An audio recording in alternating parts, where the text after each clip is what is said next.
الله كان توابا أستغفر الله إن الله. بسم الله الرحمن الرحيم. تلك الدار الآخرة نجعلها للذين لا يريدون علوا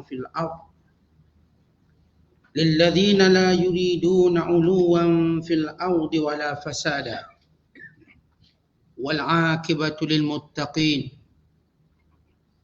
من جاء بالحسنة فله خير منها ومن جاء بالسيئة فلا يجزى الذين عملوا السيئات إلا ما كانوا يعملون.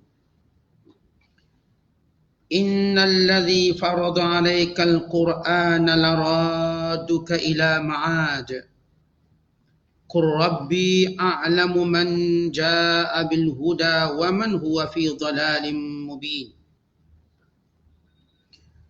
وما كنت ترجو أن يلقى إليك الكتاب إلا رحمة من ربك فلا تكونن ظهيرا للكافرين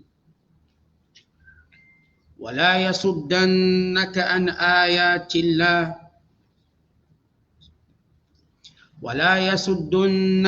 آيات الله بعد إذ أنزلت إليك وادع إلى ربك ولا تكونن من المشركين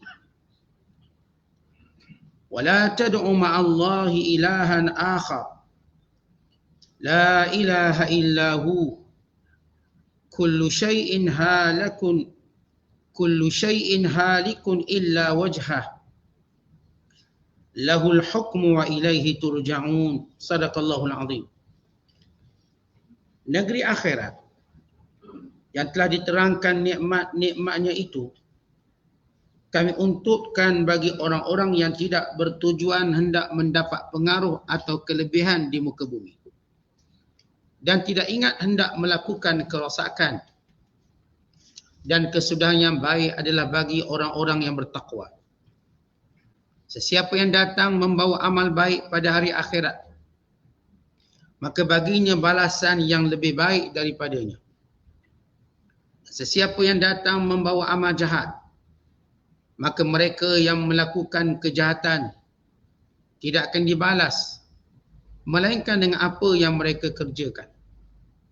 Sesungguhnya Allah yang mewajibkan kepadamu mengamal dan menyampaikan Al-Quran, wahai Muhammad, sudah tentu akan menyampaikan engkau lagi kepada apa yang engkau ingini dan cintai. Katakanlah kepada kaum yang menentangmu, Tuhanku amat mengetahui akan sesiapa yang membawa hidayah petunjuk dan siapa pula yang berada dalam kesesatan yang nyata. Dan engkau, wahai Muhammad, tidak pernah berharap supaya kitab Al-Quran ini diturunkan kepadamu. Tetapi ia diturunkan kepadamu hanyalah sebagai rahmat dari Tuhanmu. Oleh itu janganlah engkau menjadi penyokong bagi orang-orang yang kafir. Dan janganlah mereka yang ingkar dapat menghalangmu daripada menyampaikan dan beramal dengan ayat-ayat Allah sesudah ia diturunkan kepadamu. Dan serulah manusia kepada agama Tuhanmu. Dan janganlah engkau menjadi dari golongan yang menyertai orang-orang yang musyrik. Dan janganlah engkau menyembah Tuhan yang lain bersama-sama Allah. Tiada Tuhan melainkan Dia. Tiap-tiap sesuatu akan binasa melainkan zat Allah. Baginya lah kuasa memutuskan segala hukum.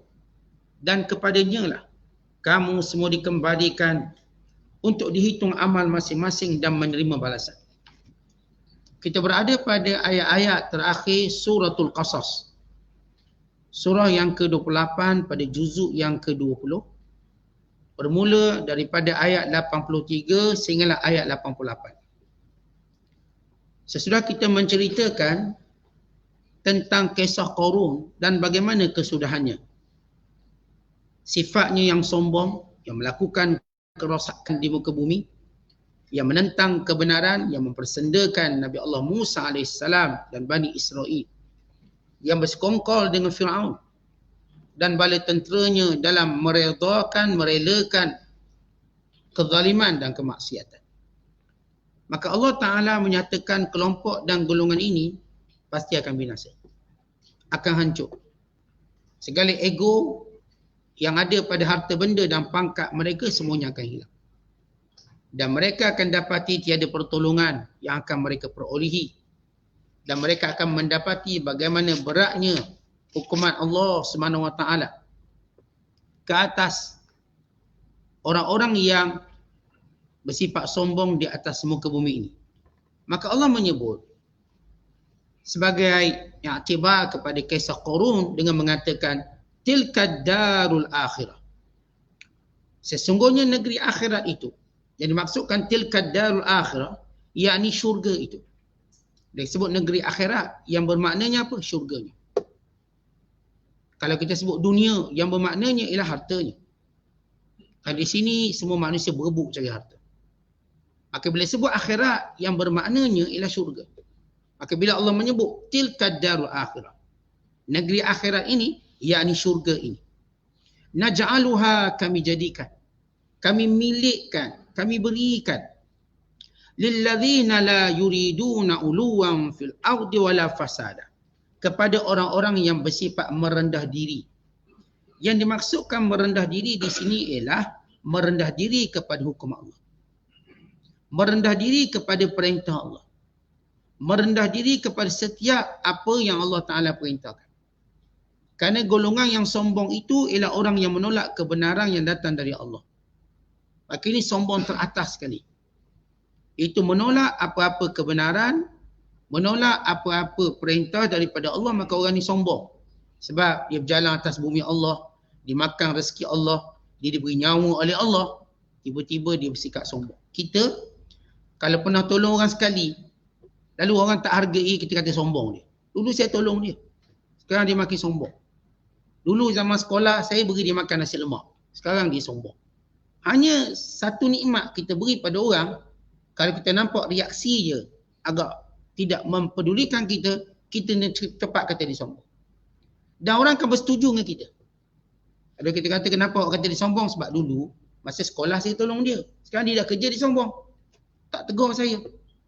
Bagaimana yang memberi nikmat setiap detik, setiap minit, setiap masa? Allah. Beri kehidupan setiap masa. Tiba-tiba dia ingkar perintah Allah. Bukankah dia layak disebut sombong? Manakala orang yang tunduk kepada perintah Allah ini, makinlah orang yang disebut merendah diri. La yuriduna uluwan fil ard. Dia tidak mahu menonjol dirinya atas muka bumi, yakni sombong. Wala fasada, dan tidak mahu melakukan kerosakan. Sebab siapa pun yang ikut perintah Allah, automatik dia tak akan buat kerosakan. Kalau kita tahu ni halal, ni haram, ni dosa, ni pahala, ni perintah, ni larangan, bagaimana kita boleh buat kerosakan? Yang kita lakukan islah, kebaikan. Tapi kalau kita buat semua benda yang Allah larang dan tak peduli apa yang Allah suruh, bukankah kita buat kerosakan? Seorang yang berzina dia buat kerosakan pada nasab dan keturunan, pada maruah manusia. Seorang yang mencuri dia melakukan kerosakan, menghuarakan manusia. Seorang yang menipu demikian juga. Semua orang yang buat maksiat, yang buat larangan Allah, jelas nyata dia buat kerosakan. Tetapi semua orang taat pada Allah, dia buat kebaikan. Allah perintah dia keluar zakat, bukankah dia buat kebaikan? Allah perintah dia berpuasa, bukankah dia buat kebaikan dengan menahan nafsu? Allah perintah dia untuk melakukan qiyamul lail, bukankah dia telah melakukan kebaikan dengan mengikhlaskan dirinya? Allah perintah dia untuk tolong orang tu, tolong orang ni, tidak menzalimi, tidak mengambil hak orang lain, bukankah dia melakukan kebaikan?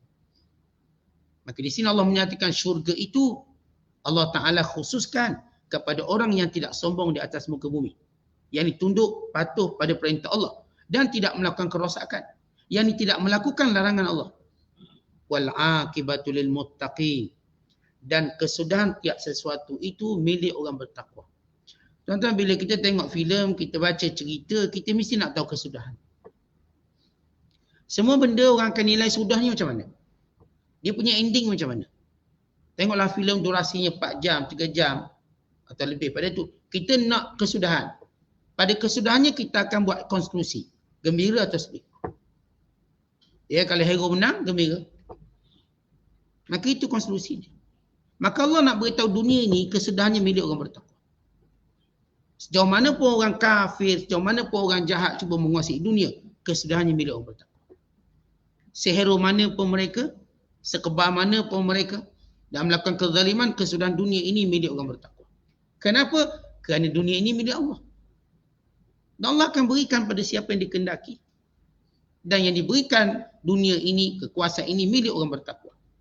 Berhubung dengan sombong, kata Ali bin Abi Thalib radhiyallahu ta'ala anhu, sebagaimana yang diriwayatkan oleh Imam Ibn Jarir At-Tabari, innar rajula la yu'jibuhu min shiraki na'lihi an yakuna ajwad min shiraki na'li sahibihi fayadkhulu fi qawlihi ta'ala tilka ad-darul akhirah al-ayah.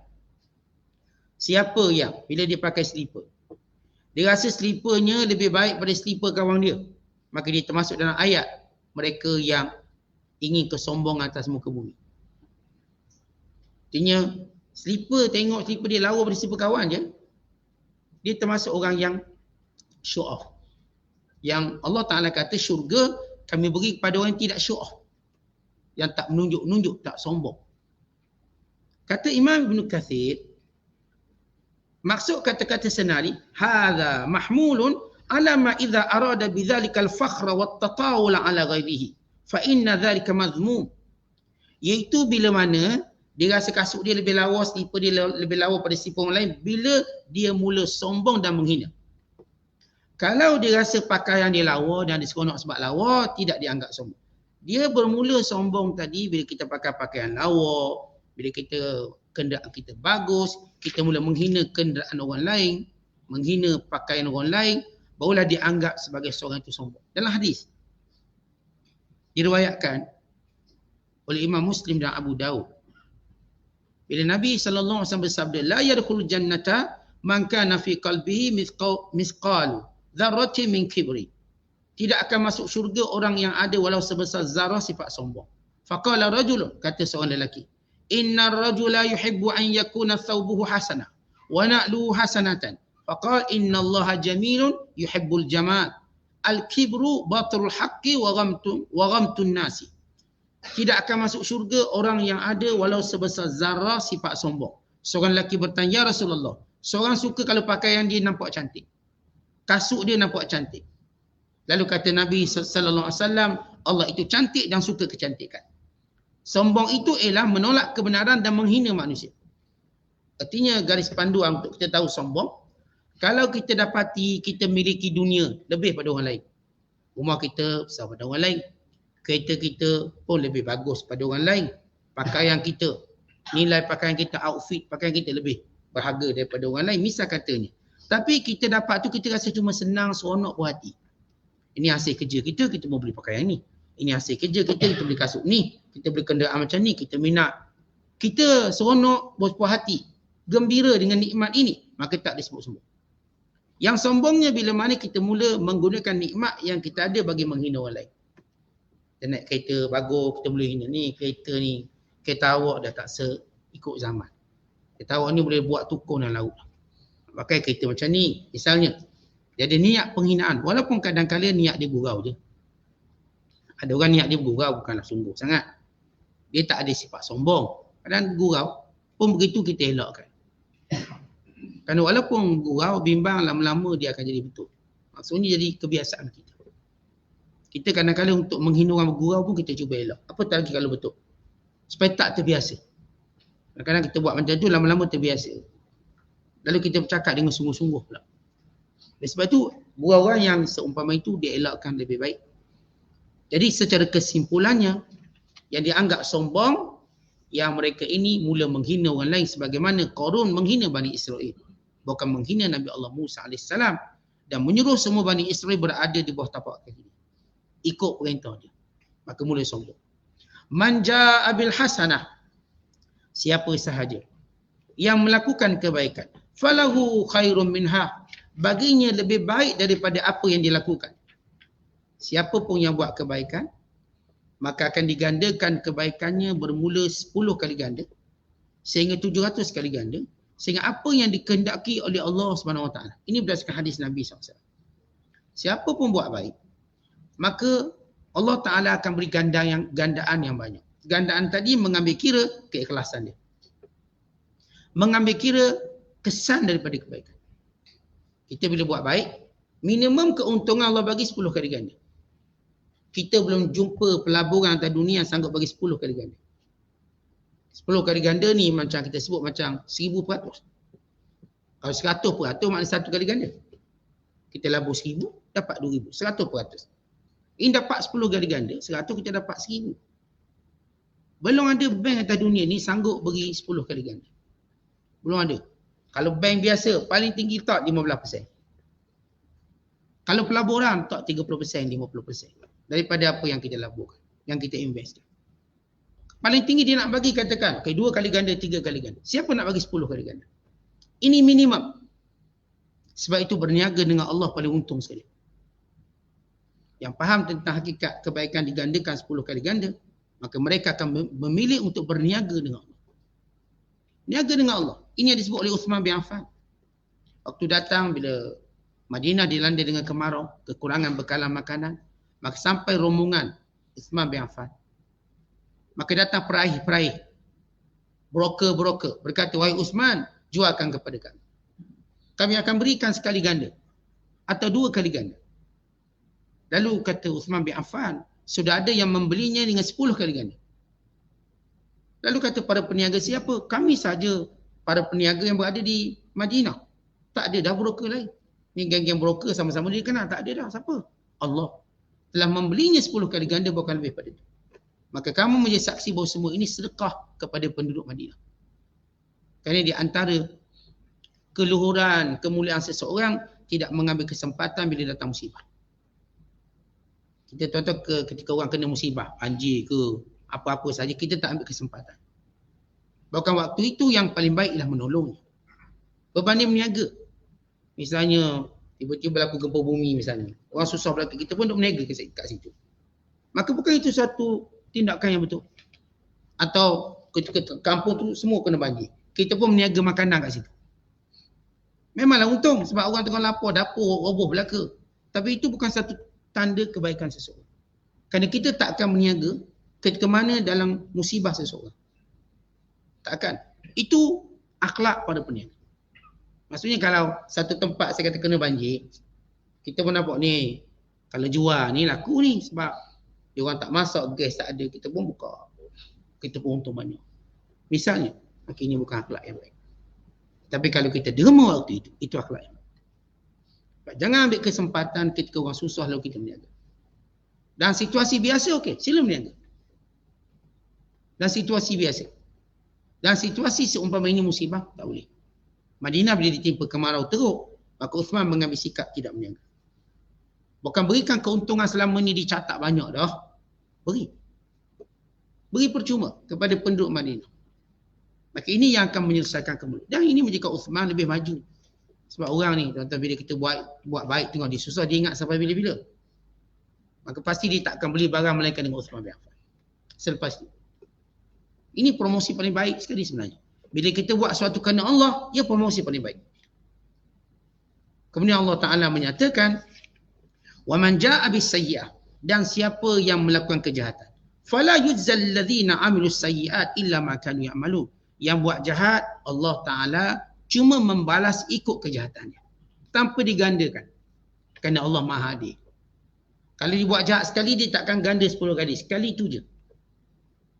Kalau sekiranya dia buat kejahatan ini, maka dihukum dengan kejahatan itu sahaja. Tidak kejahatan yang lain. Maka ini menunjukkan sifat adil Allah SWT. Baik, kenapa dibawa ayat ini? Supaya kita jangan ikut watak Qarun.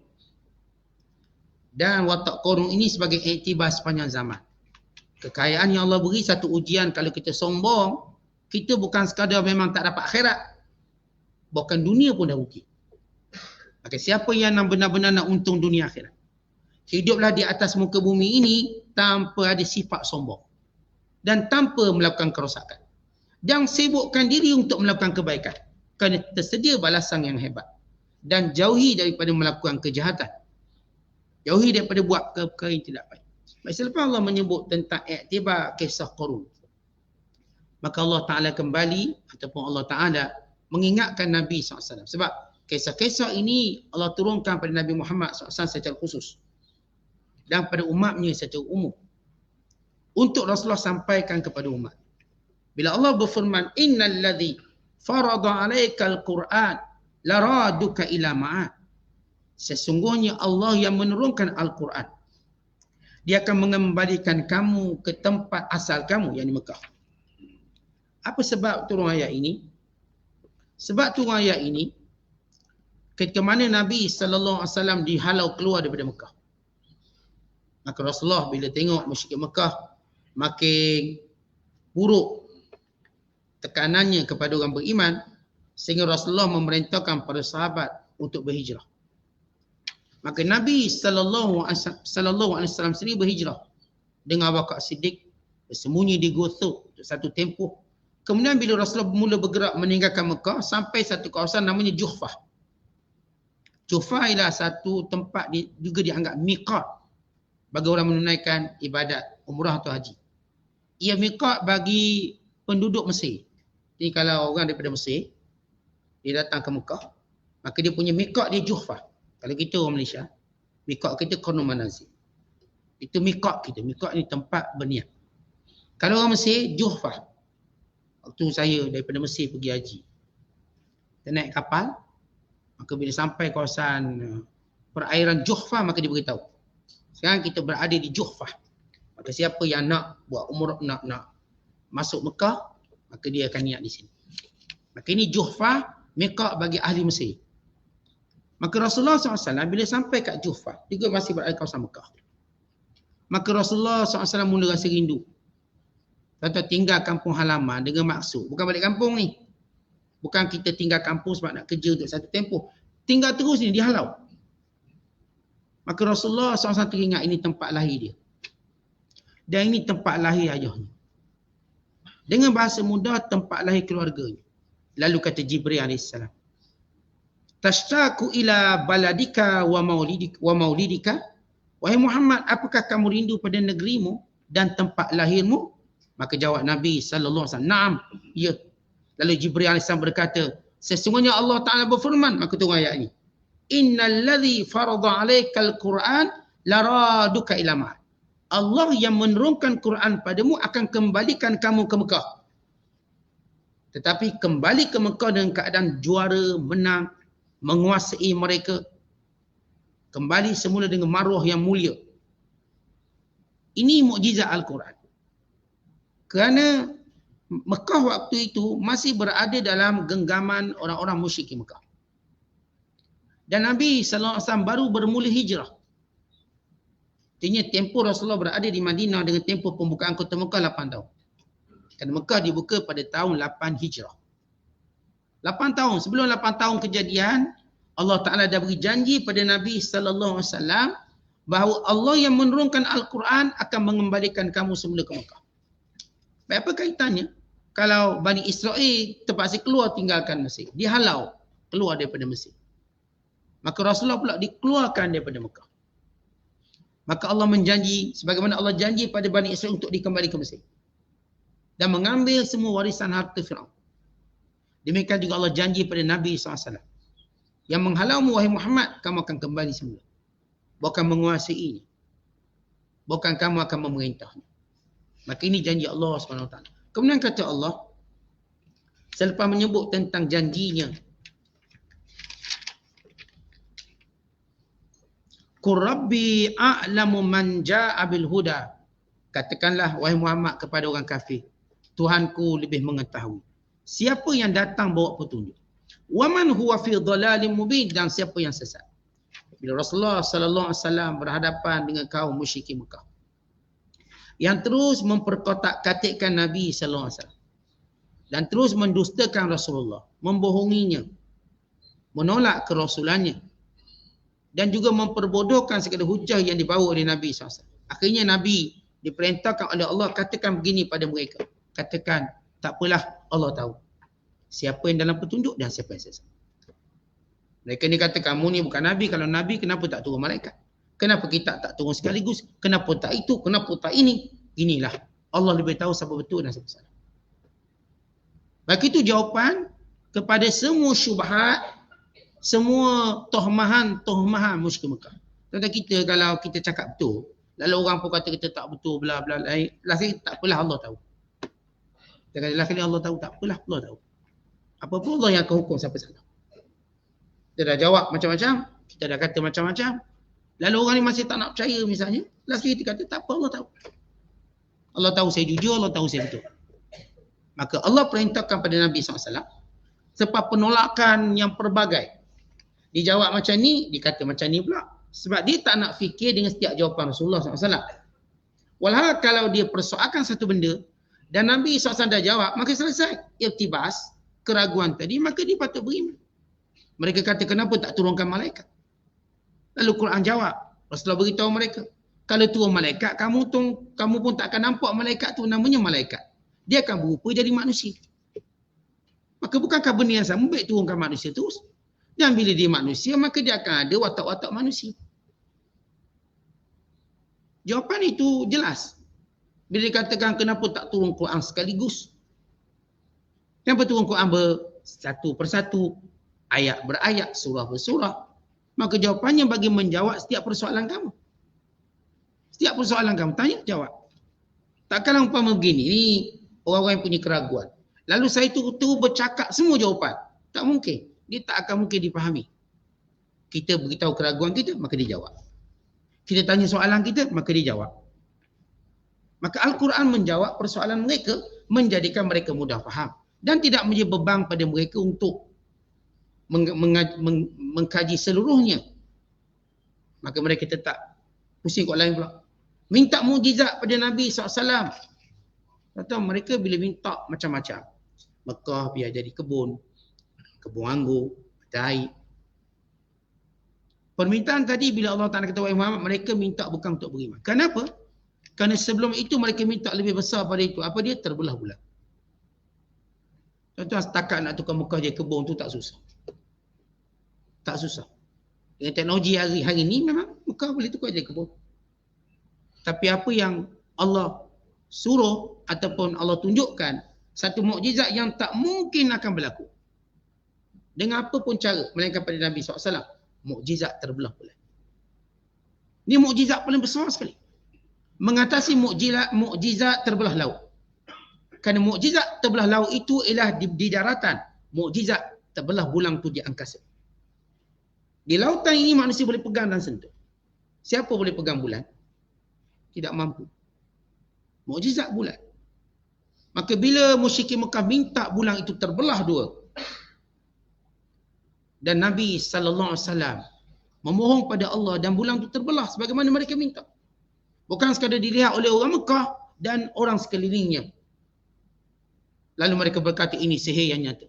Sebab itulah, selepas itu apa pun musyrikin Mekah minta mukjizat tidak dilayan. Kenapa? Kalau mukjizat sebesar itu tetap menjadikan mereka lebih kufur pada Allah, lalu menuduh Rasulullah sebagai sihir, apa lagi yang lain? Kan itu bila mereka kata kenapa tak mukjizat macam Musa. Malah Musa sendiri bila tunjuk mukjizat, Firaun pun kata dia sihir. Mukjizat tidak akan menjadikan seorang itu beriman. Kerana keimanan itu datang daripada akal yang waras. Bukan melihat keajaiban, akal-akal. Kerana iman maknanya kebenaran. Keyakinan. Bahawa yang kamu sembah ni berhala bukan Tuhan. Keyakinan. Yang patut kamu sembah Allah. Maka Allah Ta'ala ajar Nabi SAW jawab, katakan pada mereka, Allah lebih tahu siapa yang bawa petunjuk. Dan Allah tahu siapa yang sesat, yang jauh. Yang ternyata sesat. Kemudian Allah Ta'ala menyatakan, di antara nikmat yang Allah berikan pada Nabi SAW, ya, bila dalam tekanan dakwah, kita sendiri pun kalau dalam tekanan hidup, kita kadang-kadang lupa untuk melihat nikmat. Ini kebiasaan manusia. Katakan tuan-tuan kita kena satu musibah. Musibah tadi kita sedih seminggu, mungkin 2 minggu.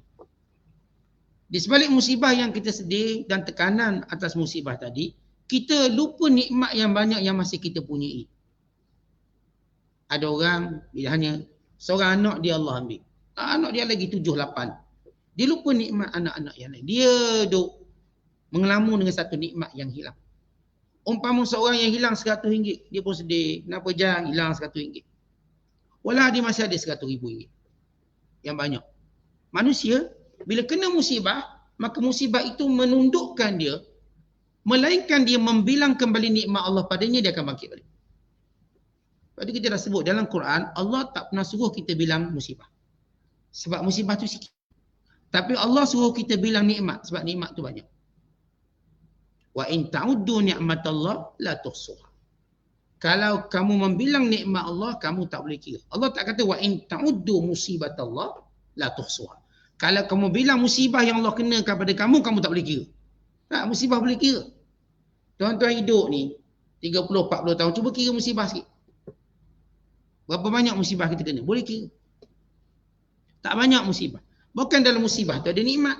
Sehingga kita malu nak kata itu musibah. Seorang yang diberhentikan kerja, memang musibah. Sebab berhenti kerja lah jadi tokek. Itu bukan musibah.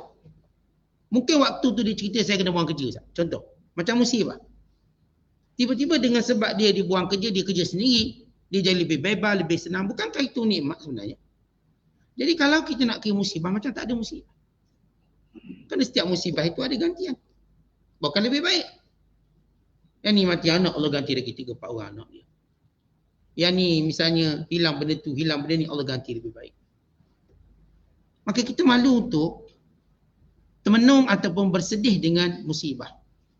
Yang sepatutnya kita sentiasa bergembira dengan nikmat.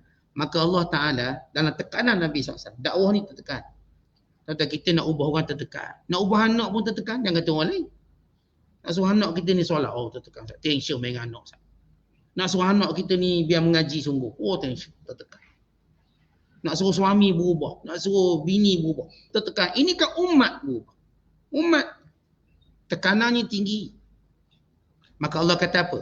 Wa ma kunta tarju wahai Muhammad. Kamu tak pernah berharap pada satu nikmat besar yang kami berikan kepada kamu. An yulqa ilaikal kitab, diturunkan kepadamu wahyu. Turun wahyu Allah padamu wahai Muhammad sallallahu alaihi wasallam, nikmat besar. Tak pernah kamu berharap, tak pernah kamu fikir wahyu akan turun. Nabi SAW, baginda tak tahu pun dia Rasul. Walaupun orang cerita ini tanda Rasul akhir zaman. Ini Buhairah, ini kisah waktu Rasulullah pergi ke Syam pada usianya 12 tahun. Orang lain melihat tanda kenabian. Nabi tak tahu. Nabi tahu Abu Talib nampak ni, datang padri ni kata dia ada tanda kenabian. Ni Yahudi, waktu hari Rasulullah lahir. Sebagaimana diceritakan dalam Tabaqat Ibn Sa'ad. Bila lahir Rasulullah dia pingsan. Dan kenapa dia tahu telah berpindah kerasulan daripada Bani Israel kepada orang Arab. Maka dia pergi ke Mekah. Dan dia bertanya, apakah ada bayi yang lahir di sini? Waktu di Mekah tu, hanya seorang je bayi lahir, Nabi Muhammad SAW. Maka si Yahudi mengetahui itu Nabi. Tapi Rasulullah sendiri tak tahu dia Nabi. Dia tak tahu. Cerita yang sama kepada Imam Mahdi. Dia tak tahu dia Mahdi. Dia tak tahu. Dia mungkin membesar macam biasa. Dia tak tahu. Sehingga satu waktu Allah nak angkat dia, baru dia tahu. Sehingga dia dibai'ah di Rukun Yamani dan Hajar Aswad. Baru dia tahu. Bukan dah tahu, Ustaz dah tahu 5 tahun dah. Tengah sembunyi, Ustaz. Itu bukan Imam Mahdi. Imam Mahdi, dia dibaiki oleh Allah. Maksudnya dia sedar dirinya dalam satu malam. Baru dia tahu tentang kepentingan kepimpinan. Selama ini dia macam biasa. Tentang kenapa Rasul ni tak tahu lagi dia Nabi. Dia tak tahu dia Nabi dan Rasul. Dia tak tahu. Atau bila diturunkan wahyu, dia tak tahu siapa datang. Sehingga Khadijah menemukannya dengan Waraqah bin Naufal. Dan Waraqah bin Naufal menyatakan, itu ialah Jibril yang mendatangi Musa. Kamu jadi Rasul. Kamu jadi Nabi. Maka hari itu dia tahu. Maka antara nikmat yang Rasulullah tak tahu, dia akan diturunkan Al-Quran. Nikmat menjadi Rasul satu hal. Diturunkan Al-Quran. Satu nikmat besar. Sebab itu Ummu Aiman, bila mana Rasulullah wafat, dia menangis. Satu ketika kata Umar Al-Khattab pada Waqah, mari kita ziarah Ummu Aiman. Sebab Nabi SAW suka ziarah Ummu Aiman. Ummu Aiman ibu angkat Nabi SAW. Yang mengasuh Rasulullah, jaga Rasulullah. Kita tahu kisahnya bila Aminah, dia punyai seorang jariah namanya Ummu Aiman. Dan Ummu Aiman ini yang bawa pulang Rasulullah bila Aminah binti Wahab meninggal dunia dalam perjalanan pulang ke Mekah. Aminah dikebumikan di Abwa, jarak antara Mekah dan Madinah. Waktu nak ziarah suami dia Abdullah, di mana ayah Rasulullah kuburnya di Madinah. Dan dia ada saudara-saudara di Madinah. Maka Aminah waktu dia abuak, dia meninggal dunia, jatuh sakit meninggal dunia. Maka Ummu Aiman yang bawa Rasulullah balik. Bertemu atau mengembalikannya kepada atuknya Abdul Muttalib. Tahu bahawa Rasulullah ibunya meninggal dunia ketika usianya 6 tahun. Kemudian dijaga oleh atuknya sehinggalah usia 8 tahun. Kemudian atuknya meninggal, dijaga oleh Abu Talib, bapa saudaranya, sehinggalah dia berkahwin. Lalu kata Umar Al-Khattab, jom kita ziarah Ummu Aiman. Bila ziarah, Ummu Aiman nangis selepas kewafatan Nabi SAW. Wahai Ummu Aiman, kenapa kamu menangis? Apakah kamu menangis kerana kewafatan Rasulullah SAW? Dia kata, bukan. Aku menangis kerana sudah terputus wahyu dari langit ke bumi. Kerana tidak ada lagi nikmat itu, keberkatan. Yang menjadikan malaikat turun ke bumi untuk turunkan wahyu. Dah tak ada keberkatan. Kerana itu aku menangis. Kerana bumi ini sudah hilang keberkatannya. Maka Abu Bakar pun menangis, Umar pun menangis. Umar memang dia tengok lebih jauh pada itu. Orang lain menangis sebab Rasulullah wafat. Itu memang tak boleh elak. Mana-mana Nabi dia akan wafat. Wa ma Muhammadun illa rasul qad khalat min qablihi rusul.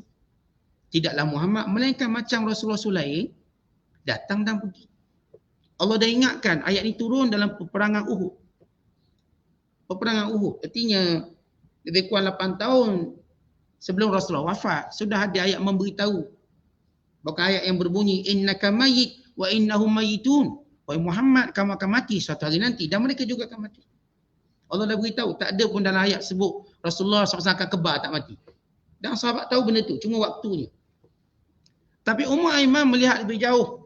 Dilihat sedihnya kerana apa? Terputusnya wahyu. Dah tak ada dah wahyu. Sedih. Kerana wahyu, bayangkan Allah berkata-kata dengan ahli bumi. Yakni Allah menurunkan kata-katanya kepada Nabi Muhammad SAW. Setiap hari, setiap masa turun wahyu. Berkat bumi ini. Penuh kemuliaan bumi ini. Para sahabat merindui setiap kali turunnya wahyu.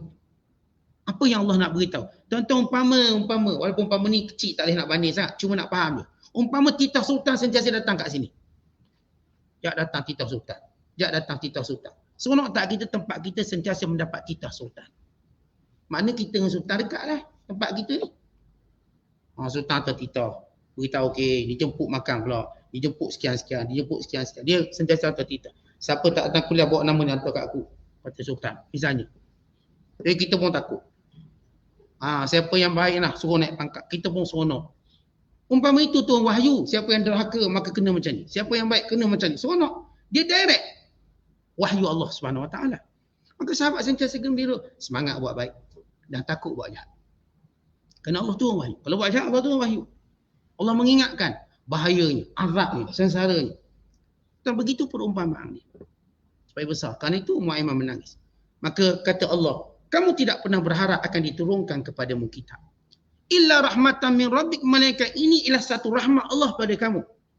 Untuk menunjukkan bahawa nikmat yang kita dapat ialah rahmat Allah Ta'ala pada kita. Kita tuan-tuan tak layak apa pun. Tuan-tuan rasa kita layak apa? Kita tak layak apa. Tapi kerana rahmat Allah pada kita, maka Allah beri kita hidup. Kita tak layak pun hidup, boleh je Allah tak jadikan kita. Boleh saja kita tidak dilahirkan oleh ibu kita. Boleh saja. Boleh saja Allah matikan kita. Apa nilai kita tak ada? Melainkan rahmat Allah pada kita. Sebab itu kita masuk syurga dengan rahmat Allah. Kita nak kira amalan kita bukan banyak sangat pun. Bukan banyak sangat. Kalau saya cerita kat sini, tuan-tuan kalau kerja sampai mati, belum tentu dapat beli mansion, rumah banglo. Belum tentu. Sebiji banglo harga 10 juta. Kerja ni. Mungkin berapa kerat je mungkin. Baik kita pergi rumah mahal lagi pada tu. Yang mungkin harga 100 juta. Agak-agak siapa boleh kerja sampai mati, kemudian beli rumah ni. Tak dapat. Syurga hebat pada rumah tu. Hebat pada dunia seluruhnya. Semua. Siapa mampu dengan amalan dia untuk masuk syurga? Siapa mampu? Kalau tidak kerana rahmat Allah. Kita nak bangga solat subuh kita. Kita nak bangga kuliah kita hadir. Apa sangat? Kejap ada, kejap tak ada. Apa sangat? Kita pun tak berfaham sangat pun. Faham separuh. Kita pun belum tentu beramal lagi. Beramal separuh. Mungkin. Belum sempurna. Kalau nak ikut, kita serba lemah. Tapi kerana rahmat Allah. Sikit kebaikan, kerana rahmat Allah masuk syurga. Oleh sebab itu, kita tak berbangga dengan apa pun yang Allah beri pada kita. Melainkan kita bersyukur. Bahkan Allah mengingatkan Nabi SAW ni, Quran yang kami turunkan sebagai rahmat. Kamu pun tak pernah cita-cita, wahai Muhammad. Tak pernah terfikir. Sebenarnya saya kata Rasulullah tak pernah terfikir jadi Nabi dan Rasul. Tak pernah terfikir. Akhirnya Allah melantiknya. Nabi pun tak pernah terfikir turun Quran. Sebagaimana diturunkan Zabur kepada Nabi Allah Daud, Taurat kepada Musa, Injil kepada Isa. Tak pernah Nabi SAW fikir akan diturunkan satu mukjizat yang kekal sampai hari kiamat. Quran. Maka Allah mengingatkan Rasulullah Muhammad. Walau mereka tentang, walau mereka lawan. Bukankah kamu telah diberikan nikmat oleh Allah? Wahyu Allah. Yang kamu tak pernah sangka-sangka datang pada kamu. Fala takunanna zahiral kafirin. Kerana nikmat itu, jangan sesekali kamu membantu orang kafir. Baik, Allah sebut 5 benda kepada Nabi SAW. Kamu lihat rahmat Allah padamu, wahai Muhammad SAW. Dengan penurunan Quran, maka kami ingatkan kepada kamu dengan 5 perkara. Dengan nikmat yang Allah beri, Quran tu nikmat besar. Maka kami ingatkan kamu 5 perkara. Yang pertama kata Allah, fala takunanna zahiran lil kafirin. Jangan sesekali membantu orang kafir. Jangan sesekali menjadi pertolongan pada orang kafir dalam mensyirikkan Allah. Jangan takut orang kafir. Orang kafir dia nak suruh kamu tolong dia untuk kufur. Dia janji apa benda pun, jangan kamu tolong dia. Jangan kamu bantu. Sebab itu sepakat ulama, apa saja unsur-unsur pertolongan pada orang kafir dalam agama mereka, maka perbuatan itu haram. Tolong buat pagar gereja, tolong kutip derma nak bina tokong, haram. Kita tidak dibenarkan membantu apa-apa unsur syirik. Kalau kutip derma sebab nak suap makan dia, tak apa. Datang Buddha ni Sami, bagi kita ni, apa nama ni, tos atau berbekas, minta duit nak makan. Bagi, tak ada hal. Sebagai seorang manusia. Datang sekian-sekian agama lain, minta derma untuk makan minum, kita bagi. Tapi kalau nak buat kuih, nak buat tokong, nak buat perayaan syirik dia, haram kita bagi. Dosa kita bagi. Kita jadi kontraktor, wiring aircon, tak boleh. Kalau saya wiring aircon kat kuih boleh, tak boleh? Tak boleh. Buat magok, tak boleh. Itu syirik. Jangan kamu membantu orang syirik. Jangan menyebabkan dia pun selesa. Kenapa? Ni haji tu yang pasal aircon ni, dia bagi percuma pula tu. Cari penyakit semua tu. Kita membantu mereka. Jangan bantu mereka dan mensyirikkan Allah. Kita takkan bantu. Ini syarat pertama yang Allah beri pada Nabi SAW. Sebab aku dah berikan kepada kamu wahyu. Umpama kita juga. Allah dah berikan pada kita Islam. Maka Allah letak syarat. Jangan sampai Islam kita Allah tarik. Allah dah berikan kita iman. Jangan sampai iman kita ditarik. Ni golongan yang liberal. Agama ni sama belaka. Lihat, imannya hampir ditarik. Dia lupa nikmat besar. Kata Allah yang pertama, jangan tolong orang kafir. Dengan maksud, syirik Allah. Tolong susah, tolong sebab dia sakit. Itu tolong. Itu memang dianjurkan. Yang kedua, wala yasuddannaka an ayatillah ba'da unzilat ilaik.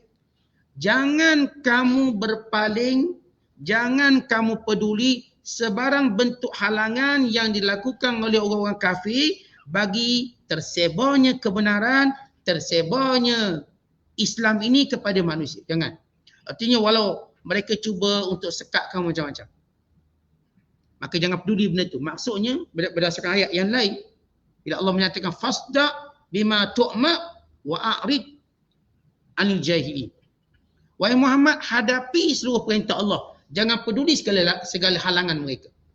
Allah perintah kedua, wahai Muhammad, jangan sesekali kamu peduli apapun rintangan depan. Siapa pun yang rintang kamu untuk menyampaikan agama Allah, jangan peduli, terus ke depan. Yang ni sekat cara ni, yang ni sekat cara undang-undang, yang ni sekat cara tawaran harta benda, yang ni sekat dengan cara ugutan. Jangan peduli, terus jalan. Kita tahu bila dalam dakwah Nabi SAW, Nabi sudah proses dengan dua masa dakwah. Satu namanya 3 tahun pertama secara sembunyi-sembunyi. Tetapi selepas itu, Umar Al-Khattab kata, ya Rasulullah, kita kan benar, kenapa nak sembunyi-sembunyi? Kita rempuh terus. Kita beritahu. Nabi SAW melihat umat Islam lemah, tak mampu untuk secara terang-terangan. Umar cadangkan, kita rempuh tak apa, aku ada, Hamzah ada. Ni 2 singa Allah. Hamzah jaga satu puak, aku jaga satu puak, kata Umar kata. Kita dakwah. Kita semayang depan-depan dia. Ni bila geng-geng gangster masuk Islam. Dia tak main yang berselindung. Kita terang-terang. Nabi kita tak boleh sebab Rasulullah dia buat berdasarkan wahyu. Apa pun setiap gerak geri Rasul wahyu.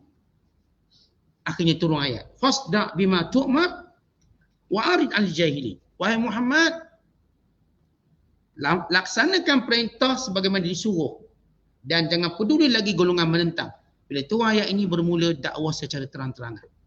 Akhirnya orang Islam mula ditangkap, mula dipukul, mula diugut, mula diseksa dan sebahagian dibunuh dalam fatrah ini. Tahu kisah Ammar bin Yasir diseksa. Ini Amir bin Fuhaidah diseksa sampai hilang akal. Ini Khabbab bin Arad sampai pingsan diletakkan besi panas atas kepala. Ini Sumayyah binti Khayyat sehingga gugur syahid. Ini Yasir gugur syahid. Ini Bilal bin Rabah dia letak batu di atas badan dia. Ini bila Rasulullah SAW diperintahkan terus dakwah, jangan takut apa pun halangan. Akhirnya berapa orang Islam gugur syahid. Sebagian mereka ditawan, sebagian mereka dilakukan pelbagai penganiayaan, maka bermulalah hijrah pertama ke Habasyah. Dan diikuti hijrah yang kedua ke Habasyah. Dan diikuti kemuncaknya hijrah ke Madinah Al-Munawwarah. Kerana mereka sampai peringkat nak bunuh semua termasuk Nabi SAW. Artinya Allah perintahkan Nabi SAW, apa pun rintangan dalam dakwah jangan peduli, terus.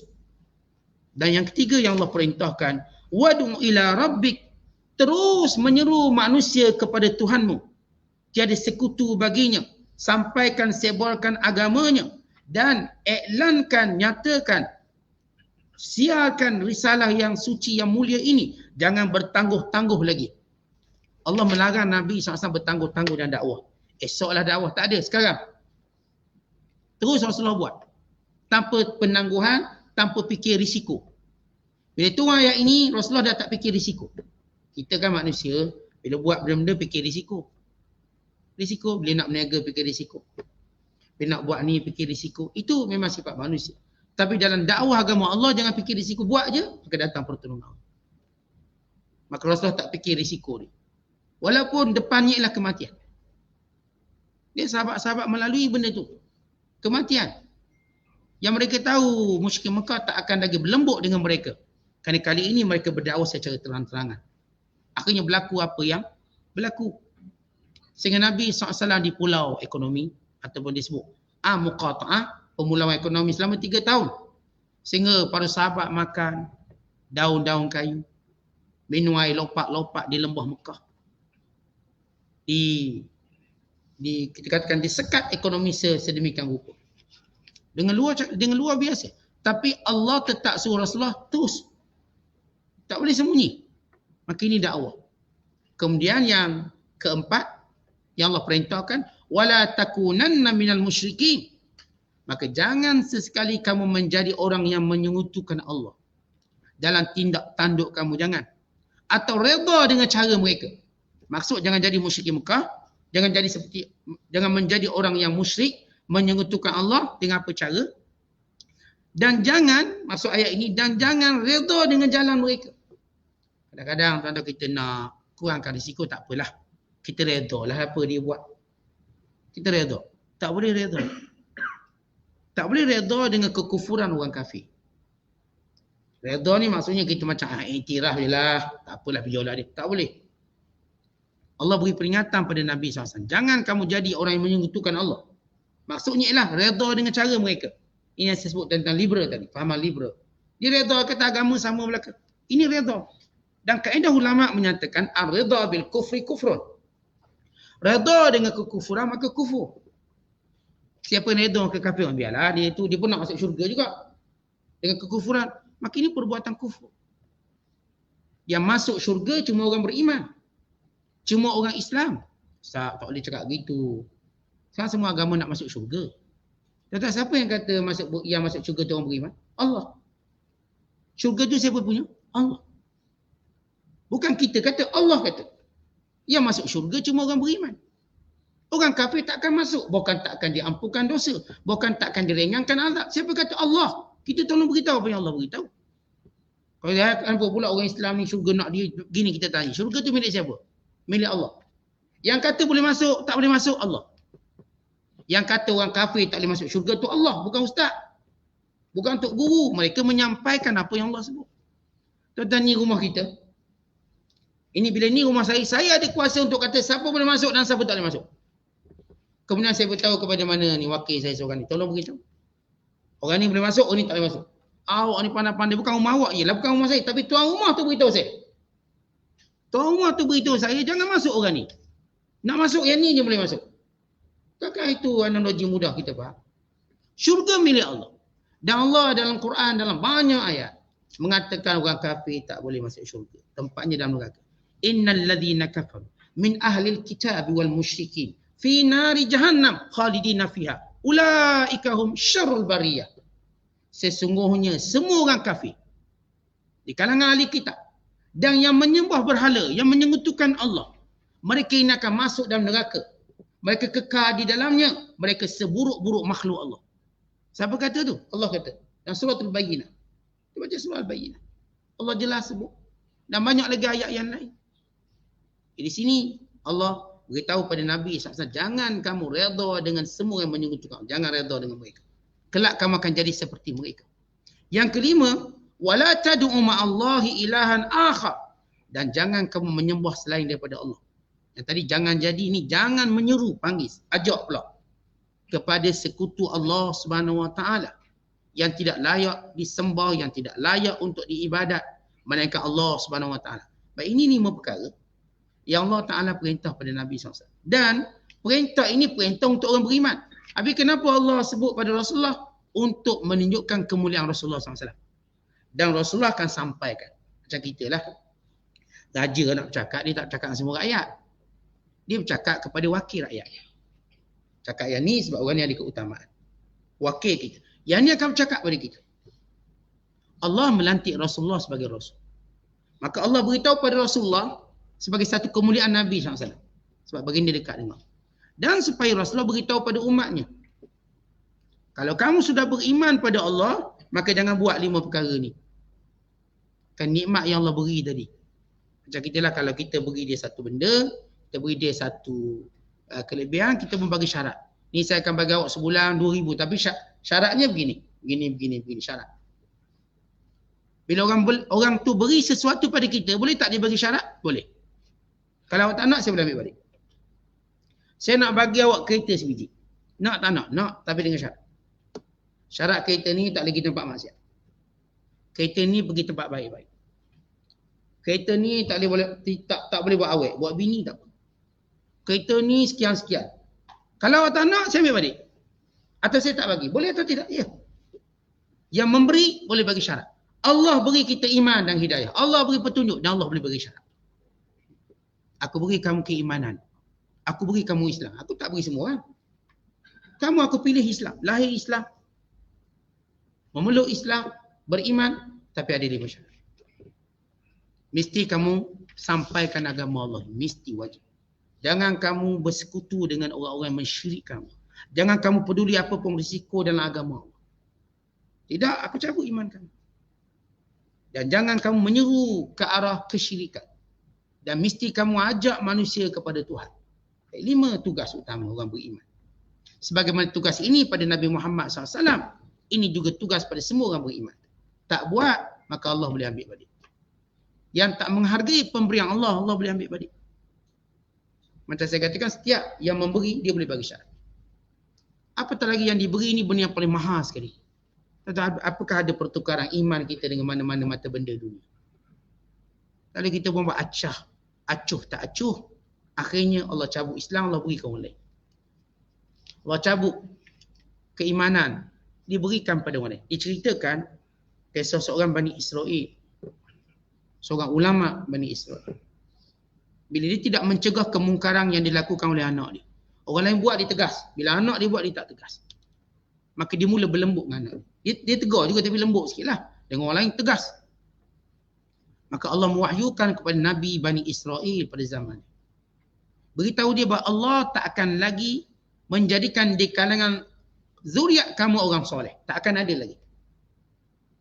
Isteri dia mengandung. Tiba-tiba isteri jatuh katil. Gugur anak. Anaknya pula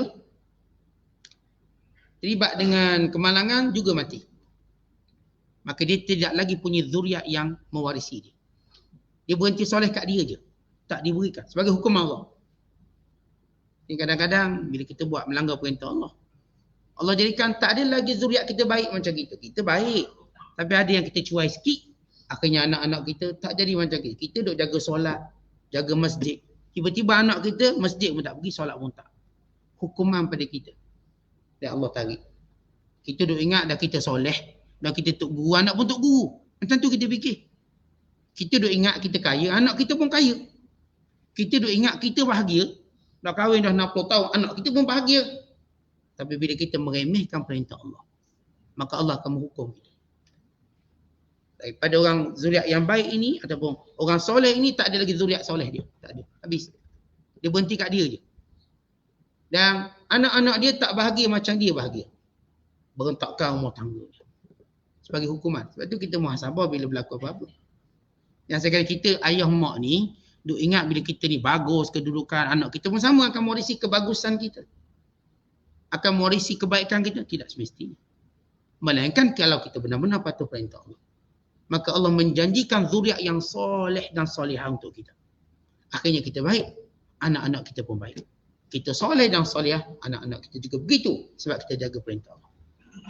Itu kisah Bani Israel tadi. Sebab dia berlembut kemungkaran anak dia buat. Tapi kalau orang lain dia keras, maka Allah hukum dia, tidak ada lagi zuriat dia orang soleh macam dia. Habis kat situ je. Itu keringan lah tu. Kalau hukum dicabut iman, lagi teruk. Maka kemudian Allah Ta'ala menyebut sifat Allah Ta'ala. Ada 3 sifat Allah Ta'ala. Yang pertama, kata Allah. Kenapa kamu kena seru pada Allah? Kerana Allah ni sifat ni ada 3 yang mulia. Pertama, kullu syai'in halikun illa wajhah. Semua binasa melainkan Allah. Menunjukkan Allah kekal. Al-baqa'u lillah. Yang kedua kata Allah, lahul hukm. Semua ketetapan hukum, qada' dan qadar itu milik Allah. Tak ada orang boleh menyanggahnya. La mu'aqib li hukmi. Tak ada orang boleh mengubah apa yang Allah takdirkan. Tak ada boleh menyanggah. Itu sebab kenapa sembah Allah.